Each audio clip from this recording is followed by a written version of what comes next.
প্রিয় দর্শক, যে যেখান থেকে আজকের এই ভিডিওটি দেখছেন সকলকে স্বাগত জানাচ্ছি।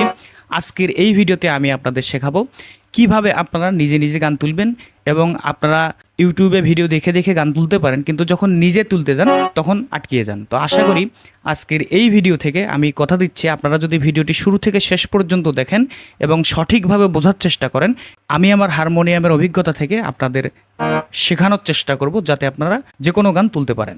দেখেন, আপনি যদি একটা বিষয় বোঝেন, একটি বিষয় যদি মাথায় নিতে পারেন, তাহলে যে কোনো গান, কোনো পৃথিবীর যে কোনো গান আপনি তুলতে পারবেন, যদি সেই গানটির সুর আপনার জানা থাকে। তাহলে দেখেন, প্রথমে হারমোনিয়াম বিষয়ে গান তুলতে গেলে আপনাকে বেসিক কিছু ধারণা থাকতেই হবে।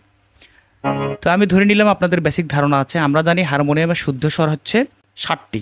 আমরা জানি হারমোনিয়ামের শুদ্ধ স্বর 60টি এবং বিকৃত স্বর 5টি। এই হচ্ছে 7 5 12টি। এই 12টি স্কেলের মধ্যে, 12টি নোটের মধ্যেই সব গান হয়।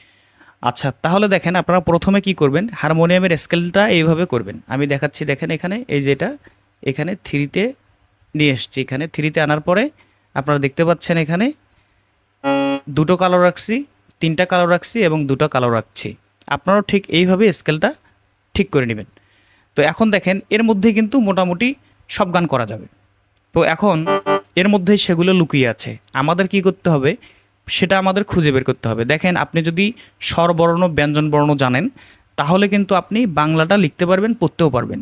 তো এখানেও কিন্তু দেখেন হারমোনিয়ামের যে বেসিক জিনিসটা সেটা কিন্তু এর মধ্যেই আছে। তো এখন দেখেন, প্রথমে দেখেন আপনি কি করলেন, একটি গান সিলেক্ট করবেন যে গানটি আপনি খুব সুন্দরভাবে জানেন, সুন্দরভাবে মুখস্থ আছে।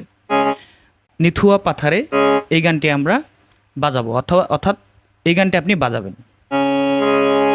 তো প্রথমে আপনাকে কী করতে হবে, প্রথমে আপনাকে নিথুয়া পাথারে এই যে গানের শটটা, এই শটটা আসলে কতটা উপরে আছে না নিচে আছে, নিচে আর উপরের বিষয়টি দেখেন।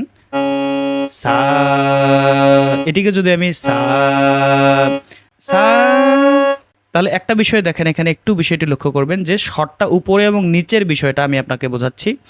তাহলে আপনারা দেখেন, এটার সি শার্পের যে শুদ্ধ স্বরগুলো সেগুলো একটু দেখেন আগে। দেখেন, থ্রি লাইনে আসবেন। থ্রি লাইনে আসার পরে এখান থেকে সারগামটা সিলেক্ট করে দিবেন। সারগাম সিলেক্ট করে দেওয়ার পরে এটাতে আমরা নিয়ে আসবো সা। এটাতে আনার জন্য আমরা আবার থ্রি লাইনে যাব। থ্রি লাইন থেকে এটাকে আমরা ওয়ানে রাখবো।